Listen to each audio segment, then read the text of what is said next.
Thanks for joining us. Okay. How you guys doing today? Good. Thanks for coming on. Good. I always appreciate you guys being on. I hope this is working out well. Yeah, Coach. I appreciate it. We'll start. We can let Jerry start with questions about Michigan if you want to get started. You got it. Yeah, Steve, Michigan's defense, 37%. That's what they're allowing opponents to shoot. Given the competition, they probably have the best defense in the country. What makes them so good on that end of the floor? I mean, first, they're huge, so physically they're real big, and they do a great job of challenging you, at the rim. And the most amazing thing is they do it without fouling too. So, really, really well coached. It's a really good basketball team. It really is. They have, good players at every position. They have a bench that's strong, and they're very athletic. And they've added a few pieces too that make them more athletic, and they got great size too at the rim. But I'm most impressed they do it without fouling. It's a real credit to the coaching staff there, and they're really good offensively too. If you look at their offensive numbers too, they're really efficient. They're really unselfish. It's a really good basketball team. We'll go over to Bobby. Steve, I know you saw Michigan twice last year. What made them so difficult for a matchup against you guys in both of those two defeats? Well, I mean, they're really good. So, I think they have right now, they have 3 guys on the draft board. So they have pros, and, they're well coached. And again, Juwan's done a great job. They play hard. They share the game. But their size at the rim, they lead the league in block shots. They blocked a lot of our shots the last 2 years. And you don't get to the free throw line. So you really got to earn your points, against them. And every year too, Michigan's good offensively, and so that's another problem too. So you not just have problems at one end of the floor, you have problems at both ends of the floor with the way they, have great size. And Wagner is 6'9", and Livers is 6'8", and 7'1" at the center spot, and really good guards that really share the game. And they can put 5 guys on the floor at all times that can shoot the ball from deep. So many problems on both ends of the floor they cause. We'll go to Brian Fonseca and then Aaron Brightman. Steve, we're entering the last month of the regular season, 5 games left. I guess, where do you feel like your team is at on the court and also in big picture, postseason NCAA tournament resume-wise? Yeah, I mean, Brian, we don't, talk about when we got Michigan this week. We got 5 left. Once you're done with your 5 regular seasons, then you start talking about the other stuff. We don't spend a lot of time. I know everyone else does, but we don't spend a lot of time on that. We have to play great basketball. Every team in our league is good.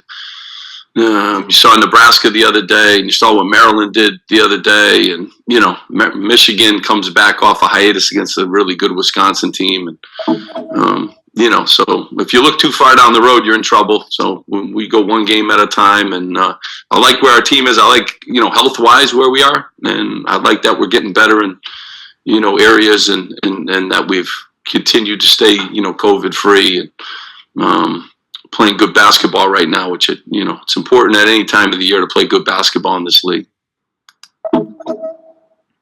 Coach, with as strong of a defense as Michigan has, how much is it changing your offensive strategy, or is it really just a matter of doing what you do best in terms of execution? Yeah, I mean, you can't reinvent the wheel with a couple of days to prepare, but we'll put in some new things that we think we could take advantage of. But, they've seen everything. I've watched all the tapes. They've lost 1 game, and they've played a really good schedule. So it's a basketball team that causes many problems against everybody. So we got to play great defense first and foremost. We can't throw them the ball. They jump in lanes. They get a lot of pick sixes where they go down the other end of the court. We got to do a great job of not turning the ball over. Really is one of the most important keys. And finishing the plays that we do get. We got to finish at the rim, and we got to finish the open shots that we get. And we've done a good job from the free throw line too. So that'll be an important key to this too, how the whistle's being blown. We'll go next to Bruce Beck with the next question.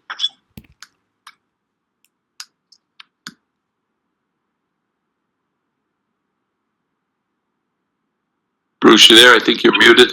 Hey, Steve, you got me? Hey, I got you. Hey, Steve, I wanted to ask you about the poise and patience of your team.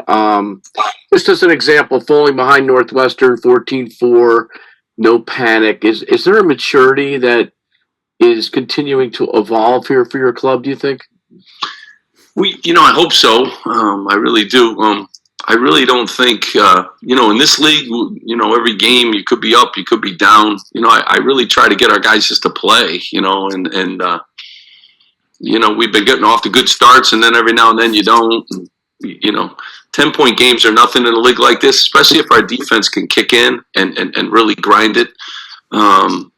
But I think we got some maturity, and, we have some guys. I think Caleb has helped us now that he's back and healthy. I think, Gio's doing a good job of, being a vocal guy, on the court. But you better be used to being on 8-0 runs or, being on runs where you haven't scored a basket in a while in this conference. So those challenges come up every game. And I told our guys the other day, one thing I can tell you, we're going to Ann Arbor, Michigan. There will be obstacles in this game from the opening tip. And, you better be able to play through that with good poise. And I think we've done a better job lately of just playing, and counting on the things that we know we can do. And the ball eventually go in. And like I said, we've done a good job of getting to the free throw line. That's helped us a great deal in making free throws too. So it's helped us in a lot of areas. We'll go next to Richie Schneiderite and then Chris Nowalski. Steve, Michigan's big man Hunter Dickinson's one of the best freshmen in the country. I think he's a 6-time Big Ten Freshman of the Week. What stands out about him, and do you feel like you kind of have a little bit of an advantage with Miles being a veteran compared to Hunter? I tell you, he doesn't play like a freshman. That's the first thing I said every time I watch him play. He's like a real poised veteran guy. So I know he's a freshman age-wise, but boy, he plays beyond his years. He's huge, first and foremost. He can finish with both hands, which is rare, for a big guy. And, he's a really good rebounder. The way he can contort his body to get rebounds, like even when you think you have him boxed out, he's able to, come up with terrific rebounds. And they get the ball into him, and Davis, too. They post up Livers. They post up all their players if they think they have an advantage. But he certainly comes from a really good program, obviously well coached, and he's been a problem for everybody. I think, again, he's another guy. You got to try to limit his touches, but you also got guys on the perimeter that are, really good players. So you got to do a really good job of boxing them out and keeping them out of, great low post position. And, hopefully between Cliff and between Duke and between Miles, we got to make his life harder. But he's posted up some really good players, and he's had some huge nights against guys that have done a good job. And he handles double teams pretty well, too, for a young guy. So, you got to figure out how you're going to play him and do a good job in your rotations, because when they kick it out, they're kicking it out to elite, 3-point shooters. Hey, Coach. Obviously, Rutgers and Michigan, have some history in the past, 0-13. What would it mean against Michigan, mean for the team and for the program in general? Anytime, Michigan's been great since I've been in the league. The job that Juwan's done and the job that Coach Beeline, they were NCAA tournament finalists, 1 year. So it's an elite program. It's always, always been good. And when you're going on the road in this league, any win on the road is awesome. But when you're going into a place like that, they're arguably the number one team in the country. I know one of the coaches in our league said this is a national championship caliber team. So you got to play great. You got to play well. And would it mean another game? It'd be great. Another thing that we have never done. So it'd be great for our guys. But task is, hard, and we're going to have to play really good basketball. Got two more for Coach. Coming from Jerry and then Bobby. Actually, Chris kind of asked my question. You've stretched a lot of these off the list, Steve. These 0 for against opponents, and this is the last one. And I guess everyone's kind of well aware of that. You even mentioned it last week when we talked. That you've never beaten them.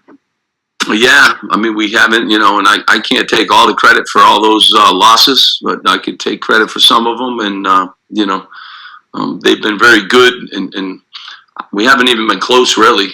So we got to do a great job. And again, you're on the road, and this is maybe their best team in the last, I don't know how many years. You guys have been following them a long time too. So, you got to play great. You really do. And, told our guys, we got to go in there and you got to make shots, and your defense better be at an elite level, and you better not turn the ball over. So, some games you have to do certain things well to win. This game, you're going to have to do a lot of things well, but we've had a couple good practices. We'll have another one today, and we'll go there. And that's what life is like in this league. You always have an elite team. I think Purdue a couple years ago was a team that I thought could win the whole thing. And, every year you get a great basketball team in our league, and they certainly have been that team this year in our conference. Thanks, Steve.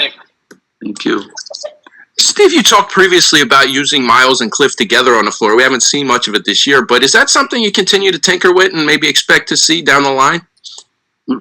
I mean, like hard matchups for, those guys to guard Wagner on the perimeter are livers. So, some games are maybe more suited for that than ever. A lot depends on foul trouble, and we've been in it lately too. So we're doing it more in practice.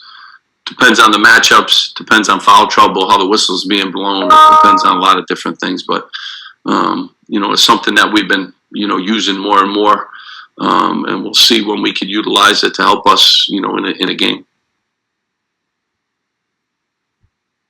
Coach, that's all the questions I've got today. Thanks for your time.